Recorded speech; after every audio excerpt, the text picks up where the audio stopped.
Imagine leaving a club where you're the biggest star for a dream move that turns into a nightmare. In 2019, Antoine Griezmann left Atlético Madrid for Barcelona in a €120 million deal, expecting glory. Instead, he was overshadowed, out of place, and eventually sent back like damaged goods. But how did it all go so wrong? And how did he fight his way back to the top? This is the story of Antoine Griezmann's rise, fall, and redemption, a French kid with a Portuguese heart. Antoine Griezmann was born on March 21st, 1991, in Mâcon, France, a small town in eastern France. But here's something interesting. His roots aren't fully French. His father, Alain Griezmann, is of German descent, while his mother, Isabel Lopes, has Portuguese heritage. In fact, his maternal grandfather, Amaro Lopes, was a professional footballer in Portugal, playing for FC Paços de Ferreira before moving to France for a better life. So you could say football was already in his blood. As a kid, Griezmann was obsessed with football. He had posters of Zinedine Zidane in his room and dreamed of playing professionally. But there was one big problem. He was tiny. He wasn't just short. He was scrawny and didn't look like the typical footballer. This made it incredibly hard for him to get noticed by big French clubs. He started his football journey at UF Mâcon, his local club. Even though he was technically gifted, every time he went for trials at professional academies like Lyon, Saint-Étienne, Auxerre, and Sochaux, he was rejected. The feedback was always the same: "You're too small, you won't make it." Imagine hearing that as a kid, over and over again. It was heartbreaking, but young Griezmann had something that couldn't be measured: determination. His parents, especially his mother, weren't fully convinced that football was the right path for him. She wanted him to focus on school, but his father believed in his dream and supported him. In 2005, at just 14 years old, Griezmann's life changed forever. He went for a trial at Montpellier, but once again, he wasn't selected. However, something unexpected happened. Real Sociedad, a Spanish club, had a scout at the game. The scout saw something special in him: his technique, intelligence, and work ethic. Real Sociedad took a huge gamble and offered him a trial in Spain. But here's the catch. The club was in San Sebastián, in the Basque country, a completely different culture from France. His parents were skeptical about letting him move, especially his mother. But Antoine convinced them, and his father agreed to let him go. Moving to Spain at 14 was not easy. He didn't speak Spanish, he was away from his family, and he was living with a club staff member instead of in a typical football academy dorm. On top of that, he still wasn't physically strong. But he worked harder than anyone. Real Sociedad's patience paid off. Griezmann grew, not just physically, though he still remained short, but in skill and confidence. By 2009, at just 18, he was promoted to the first team. And then, boom, his talent exploded. He helped Real Sociedad win promotion to La Liga, scoring important goals and becoming a fan favorite. In just a few years, the same boy who was too small for French football was now shining in Spain. Scouts from bigger clubs started watching him, and it was clear that this kid was destined for something bigger. That's how Antoine Griezmann's football journey began. A rejected French kid who had to leave his home country to chase his dream, prove his doubters wrong, and become one of the best forwards of his generation. From Real Sociedad to Atlético Madrid, Griezmann's rise to stardom. After fighting against all odds to make it into Real Sociedad's first team, Antoine Griezmann wasted no time proving his worth. In the 2009-10 season, at just 18 years old, he helped the club win promotion to La Liga. That was a big deal because Sociedad had been stuck in the second division for 3 seasons. His speed, dribbling, and finishing made him a fan favorite, and suddenly, this small kid, who was once rejected in France, was lighting up Spanish football. In La Liga, he didn't slow down. He quickly became one of Sociedad's most important players. Every season, his numbers improved. By the 2013-14 season, he had scored 20 goals in all competitions, helping Sociedad qualify for the UEFA Champions League for the first time in a decade. At this point, bigger clubs started circling around him. Paris Saint-Germain and Arsenal showed interest, but one club stood out: Atlético Madrid. Atlético Madrid had just won La Liga in 2013-14, breaking the dominance of Barcelona and Real Madrid. They were also coming off a heartbreaking Champions League final loss to Real Madrid. Manager Diego Simeone was looking for a dynamic attacker to replace Diego Costa, who had left for Chelsea. Griezmann was that guy. Atletico triggered his €30 million release clause, and in July 2014, he made the move to Madrid. Adapting to Simeone's intensity. Now, moving to Atletico wasn't just about stepping up to a bigger club. It meant adapting to Simeone's high-intensity, defensive-first system.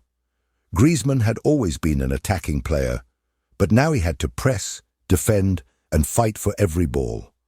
Many thought he might struggle, but guess what? He thrived. In his first season, 2014-15, he scored 25 goals in all competitions. Not bad for a guy who was never a traditional striker.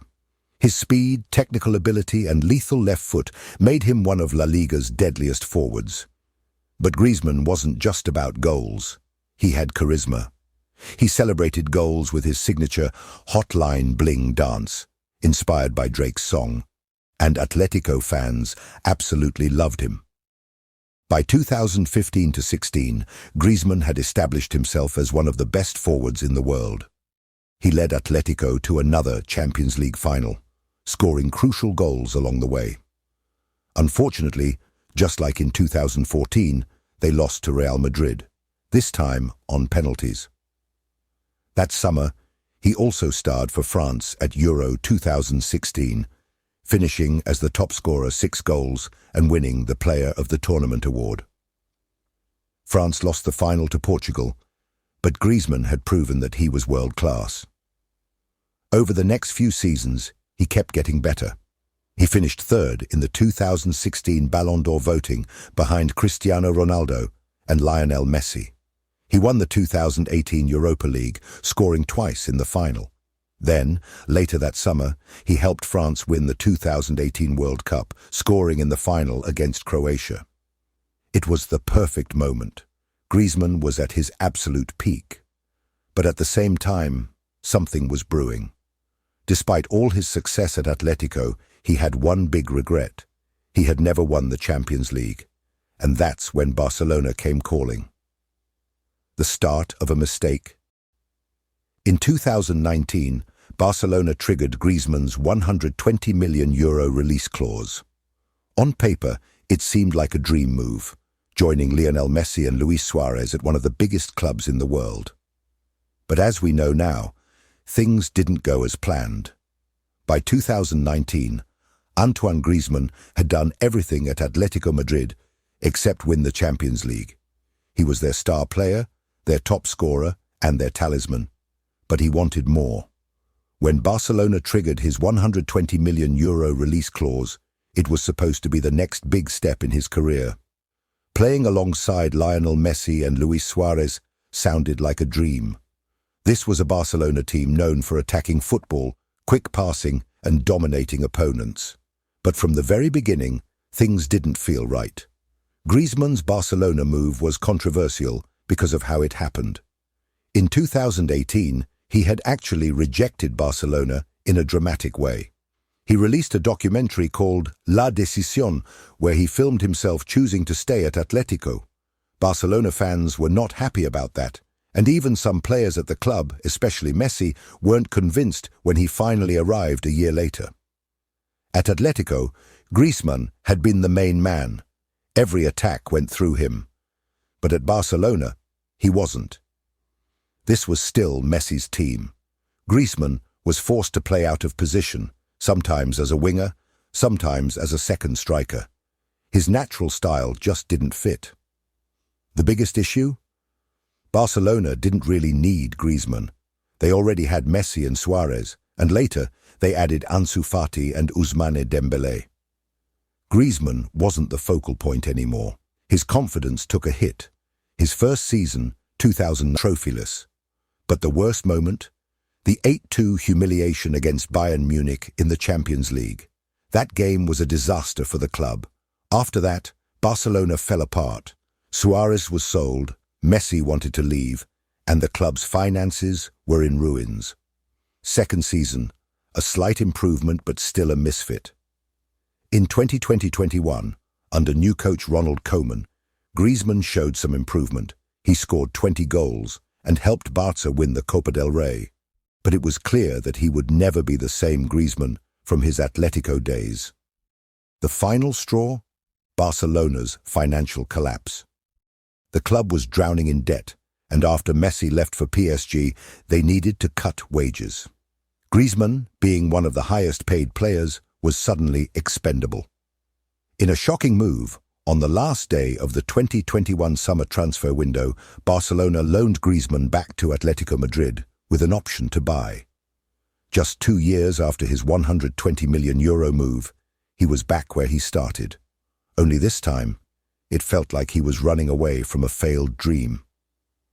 At first, his return to Atletico wasn't smooth. Fans were divided. Some welcomed him back. Others felt betrayed because of how he left in 2019. But over time, he won them over again with his performances. By 2023, he was back to being Atletico's main man, breaking the club's all-time assist record and finishing as their top scorer.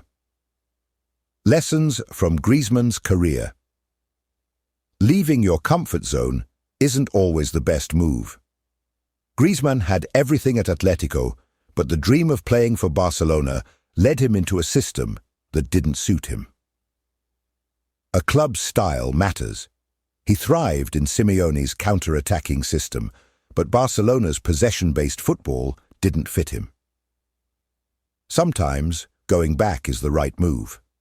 Many players struggle when they return to a former club, but Griezmann found his best form again at Atletico. Now, at 32 years old, he's still one of the best players in La Liga. His story is a perfect example of how football careers don't always go as planned, but sometimes you can go back and rewrite the ending.